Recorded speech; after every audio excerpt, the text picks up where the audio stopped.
আসসালামু আলাইকুম ভিউয়ার্স, কেমন আছো? আশা করি তোমরা ভালো আছো। বরাবরের মতো আজকে আমি তোমাদের সাথে সিম্পল কমপ্লেক্স নিয়ে আলোচনা করব। আজকের বিষয়টা হলো আমরা সিম্পলে কি থাকলে কমপ্লেক্সে কি করব, এটা নিয়ে আমরা আলোচনা করব। দেখা যাক। দেখো, আমরা গতকাল যেগুলো শিখছি সেগুলো মানে সিম্পল বাক্য চেনার উপায়, তারপর কমপ্লেক্স বাক্য চেনার উপায়, সেগুলো দেখো আমি লিখছি আজকে আবার। সিম্পল বাক্যে যদি বাই প্লাস জিরান থাকে তাহলে তুমি নিবা কি কমপ্লেক্স করার সময় ইফ নিবা, তারপর সাবজেক্ট বসাবে, তারপরে ভার বসাবে। এইটা হলো একবার শর্টকাট।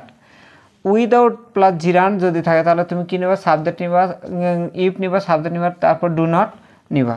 ইনস্পাইট অব অথবা ডিসপাইট যদি থাকে তাহলে তুমি নিবা হলো দো অথবা অল দো, তারপরে সাবজেক্ট। বিকজ অফ যদি থাকে তাহলে তুমি নিবা হলো চেঞ্জ বিকজ প্লাস সাবজেক্ট।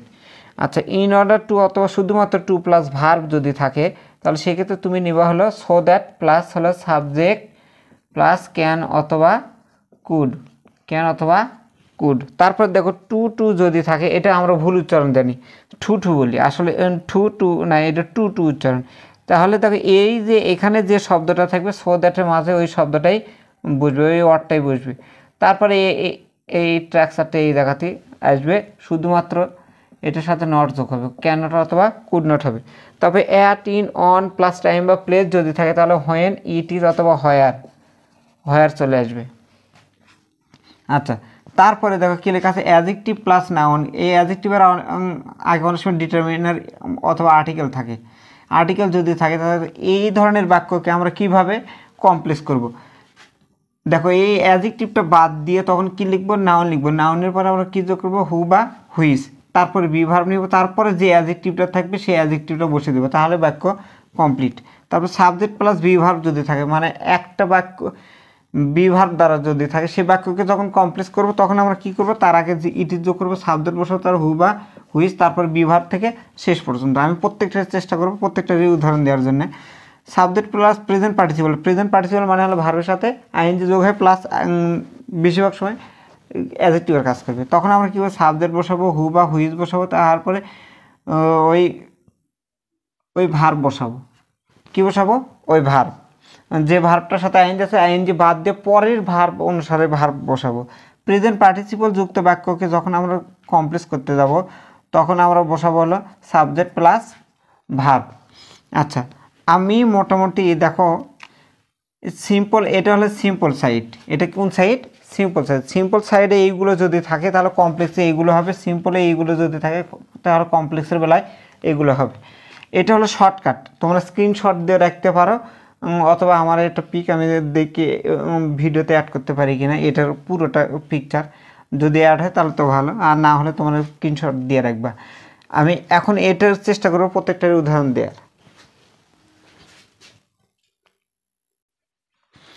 দেখো ভিউয়ার্স, আমি 3টে উদাহরণ লিখছি, আমি চেষ্টা করব সবগুলো উদাহরণ সংক্ষেপ সময়ের মধ্যে দেওয়ার জন্য। দেখো, এখানে কি আছে? বাই আছে। বাইয়ের জন্য আমরা কি লিখব? ইফ লিখব। আচ্ছা, কমপ্লেক্স বাক্য দুটো সাবজেক্ট, দুটো ভার্ব, একটা কনজাংশন, বাইয়ের পরিবর্তে ইফ লিখছি। এখন এই যে গতকাল সেখানে এই যে যে প্রোনাউনটা থাকবে সেই প্রোনাউনের ফটোকপি এখানে নিয়ে আসবো। এখন দেখো, এটা ফিউচার টেন্স আছে, কোন টেন্স আছে? তাহলে ফিউচার টেন্স যদি দ্বিতীয় অংশে থাকে তাহলে প্রথম অংশে প্রেজেন্ট টেন্স আছে, এটা হলো কন্ডিশনাল। এটা কি? কন্ডিশনাল। তাহলে দেখো, এই ভার্বের সাথে আইএনজি উঠে যাবে, যখন প্রিপোজিশন উঠে যাবে তখন ভার্বের সাথে আইএনজি উঠে যাবে। সাবজেক্ট এলে তখন পরের ভার্ব অনুসারে তোমাকে করতে হবে। এই পাশে ফিউচার টেন্স থাকলে এই পাশে তোমার প্রেজেন্ট ইনডিফিনিট করতে হবে। এইটুকু চেঞ্জ। আমি কি বলছিলাম? সর্বোচ্চ 3টে পরিবর্তন। দেখো, 1, 2, এটা 3, আর যা আছে তাই। এটা উইল শাইন ইন লাইফ। দ্বিতীয়টা দেখো, এখানে কি আছে? উইদাউট আছে। উইদাউটের পরিবর্তে আমরা নেব হলো এই যে ই প্লাস ডু নট। কী নেব? ই প্লাস ডু নট নেব। এটা একটা পরিবর্তন। এটা দ্বিতীয় সাবজেক্ট আছে প্রোনাউন, দ্বিতীয় অংশের সাবজেক্ট আছে প্রোনাউন, এখান থেকে আমরা ইউ নিব। দেখো, এটা দ্বিতীয় পরিবর্তন। আচ্ছা, তারপর দেখো এখানে কি আছে? উইদাউট চলে গেছে, নো এর সাথে আইএনজি চলে গেছে, কারণ এই পাশে তোমার আছে ফিউচার টেন্স, উইলের সংখ্যের রূপ, এই জন্য এই জায়গায় প্রেজেন্ট টেন্স হবে। ইফের সাথে সর্বদাই প্রেজেন্ট টেন্স থাকে, প্রথম অংশ প্রেজেন্ট টেন্স থাকলে দ্বিতীয় অংশ ফিউচার টেন্স হয়। আচ্ছা, তারপর আছে ডিসপাইট। হ্যাভিং মাস গোল্ড মিডাস ওয়ান্টেড মোর। এটা কিং মিডাস নামে একটা লোক ছিল, সেও বেশি বেশি স্বর্ণ চাইতো, গোল্ডেন টাচ চাইতো, এইরকম এই গল্পের। তো দ্বিতীয় অংশে যদি নাউন থাকে সেই নাউনটা আগে চলে আসবে এবং ওখানে একটা প্রোনাউন হি অথবা সি রেখে আসবে। এখন দেখো ডিসপাইটের পরিবর্তে আমরা লিখবো হলো দো অথবা অল দো, ডিসপাইট অথবা ইনস্পাইট অফ। আচ্ছা, তারপরে ওই সাবজেক্ট লিখবো, মিরাস লিখছি দেখো, তারপরে হ্যাভিংটাও চেঞ্জ হয়ে যাবে। হ্যাভিং অথবা বিং যদি থাকে সেটা পরের ভার্ব অনুসারে চেঞ্জ হবে। এটা কি আছে? ওয়ান্টেড। ওই জন্য হ্যাভিংটা দেখো এই জায়গাতে হয়ে গেছে হলো হ্যাড। এই জায়গায় যদি ওয়ান্টস থাকতো তাহলে এই জায়গাতে হ্যাভ অথবা হ্যাজ হতো। তারপরে মাস গোল্ড আমি ঠিক লিখছি। তারপর দেখো এখানে কি বলা আছে? হি অথবা শিয়া, এখানে হি লিখছি যেহেতু পুরুষ। তো দ্বিতীয় অংশে কোনো প্রকার চেঞ্জ নেই, ডট ডট দিয়ে রাখছি। তার মানে এটা এরকমই হবে, হি ওয়ান্টেড মোর, সে আরও চাইতো। আচ্ছা, প্রিয় শিক্ষার্থীরা দেখো আমি আরও 3টে উদাহরণ লিখছি। আমি আজকে বলছি যে complex to simple to complex চেষ্টা করবো এক ক্লাসে শেষ করার, আর চেষ্টা করতেছি যেগুলো মানে বোর্ডে আছে সেইগুলো দেওয়ার জন্য চেষ্টা করতেছি। দেখো, মহাসিন ওয়াজ এ কাইন্ড ম্যান, এই বাক্যকে যখন আমরা কমপ্লেক্স করতে যাবো আমরা কি শিখছি দেখো, adjective article plus adjective plus noun যদি থাকে ওটাকে ওই বাক্যকে যখন আমরা কি করতে যাব তখন আমরা কি করব, ওই যে অ্যাডজেক্টিভটা বাদ দিব, বাদ দিয়ে দেখো এই অ্যাডজেক্টিভটা বাদ দিয়ে এ ম্যান লেখা আছে। তারপর ম্যান ব্যক্তি হওয়ার জন্য আমি বসাচ্ছি হলো হু, আর বস্তু বিষয় হলে বসবে হলো হুইস। তারপরে দেখো এখানে এই ভার্বটা হবে হলো আগের যে ভার্ব আছে, যদি প্রেজেন্ট টেন্স থাকে প্রেজেন্ট টেন্স, পাস্ট টেন্স থাকলে পাস্ট টেন্স, যেহেতু পাস্ট টেন্স আছে ওই জন্য এটাও পাস্ট টেন্স। তারপরে ওখানে বলা আছে কিন্তু হু বা হুইস প্লাস বিভার প্লাস অ্যাডজেক্টিভ, দেখো এই যে অ্যাডজেক্টিভ এখান থেকে বের হয়ে আসছে, এটা কমপ্লেক্স বাক্য। নিচেরটা দেখো, he could not shine in life because of his laziness, যদি কোনো ফ্রেজ যদি দ্বিতীয় শেষের দিকে থাকে তাহলে সেখানেই আমরা বসাবো। দেখো বিকজ অফের পরিবর্তে অ্যাজ, সিন্স, বিকজ তিনটাই লেখা যায়। আমি জায়গা স্বল্পতার জন্য আমি এখানে অ্যাজ লিখছি, এখানে বিকজও বসাতে পারবে সিন্সও বসাতে পারবে। তারপরে হির সাবজেক্টিভ ফর্ম হলো হিজের সাবজেক্টিভ ফর্ম হলো হিজ। তারপরে এখানে বসবে হলো, যেহেতু একটা ক্লোজ লাগবে, একটা ক্লোজ হতে গেলে একটা ভার্ব লাগে, তাহলে এখানে ওয়াজ দিব, এটাকে আমরা অ্যাডজেক্টিভ করে দিচ্ছি। দেখো তাহলে এখানে ওয়াজ হওয়ার কারণ এখানে কি আছে? কুড নট আছে, এখানে ইজ হতো যদি এই জায়গায় ক্যান নট হতো। আর এটাকে হিজ লেজিনেস, এটার বাক্য হলো হি ওয়াজ লেজি অথবা হি ইজ লেজি। এটা হলো ফ্রেজ, এটা হলো ক্লোজ। দ্বিতীয়টা দেখো ডিউরিং, ওখানে লেখেছিল অ্যাট, ইন, অন, আমি ডিউরিংটা লিখতে ভুলে গেছিলাম। ডিউরিং এগুলোর পরে সময়বাচক শব্দ যদি থাকে তাহলে ওই ডিউরিংয়ের পরিবর্তে আসবে হলো হোয়েন ইট ইজ, অথবা অ্যাট, ইন, অন এর পরিবর্তে আসবে হলো হোয়েন ইট ইজ টাইম, যদি প্লেস থাকে সেটা আলাদা হবে। আচ্ছা, তারপরে দেখো হোয়েন ইট ইজ, তারপরে ওই সময়বাচক শব্দ ওইখানে লেখা ছিল সময়বাচক শব্দ, তারপর কোমার পরের অংশ কোনো প্রকার চেঞ্জ হবে না, it rains cats and dogs. এইভাবে আমরা শিখব।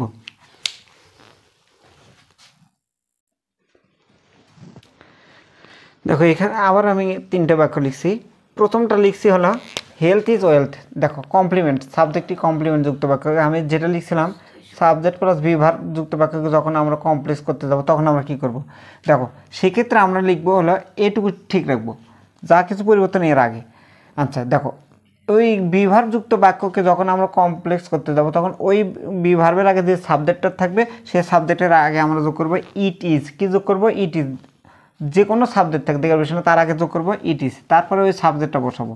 ওই সাবজেক্টটা যদি ব্যক্তি হয় তাহলে তার জন্য দেবো হলো হু, আর বস্তু বা বিষয় বোঝালে তার জন্য দেবো হলো হুইস। যেহেতু হেলথ একটা বস্তু ধরা হয় সো এখানে হুইস হবে। তারপরে সাবজেক্ট প্লাস ভার্বে কোনো চেঞ্জ হবে না। এরকম থাকতে পারে ক্রিকেট ইজ এ গেম, তারপরে football is my favourite game, তারপরে knowledge is power, computer is a one kind of abacus, এই ধরনের যত আছে সবগুলোই হবে। তারপর দেখো কী বলা আছে, people living in the village are happy.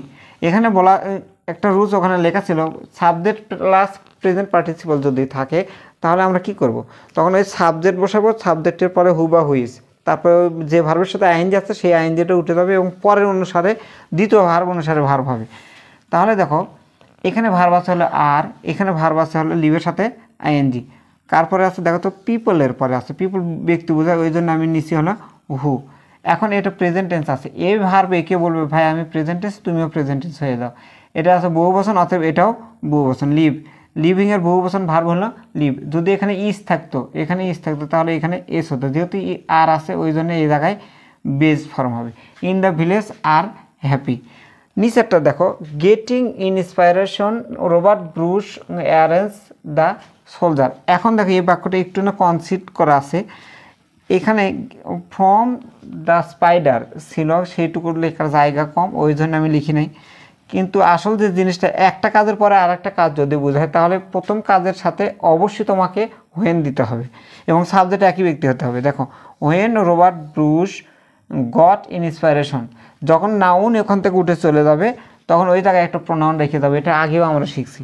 তাহলে when Robert Bruce goat inspiration, এখানে কমা, তারপর নাউন উঠে যাওয়ার জন্য এই জায়গায় হি, তারপর দ্বিতীয় অংশে কোনো প্রকার চেঞ্জ হবে না। এটা হলো মোটামুটি মনে করো সিম্পল থেকে কমপ্লেক্স করার মোটামুটি সবগুলো রুলস, যেটা মোস্ট ইউজ সেগুলো আমি তোমাদেরকে দিয়ে দিলাম। আগামী কোনো ক্লাসে সিম্পল টু কম্পাউন্ড আমি শেখাবো, তারপর শেষে শেখাবো হলো কমপ্লেক্স টু কম্পাউন্ড। আশা করি যে তোমরা বুঝতে পারছো। পরের ক্লাসের জন্য অপেক্ষা করো। আর আমার এই চ্যানেলটা, আমার ইউটিউব চ্যানেল আছে, সেটা ফারুকিয়ান ইংলিশ, ওখানে আমার ক্লাস দেওয়া থাকে, এবং আমার ফেসবুক পেজ তো তোমরা জানোই। একটু না বেশি বেশি শেয়ার করবা, লাইক কমেন্ট করবে, এভাবে আমাকে হেল্প করো, আমি তোমাদেরকে বেশি বেশি ক্লাস দিয়ে হেল্প করব। সবাই ভালো থাকো, আল্লাহ হাফেজ।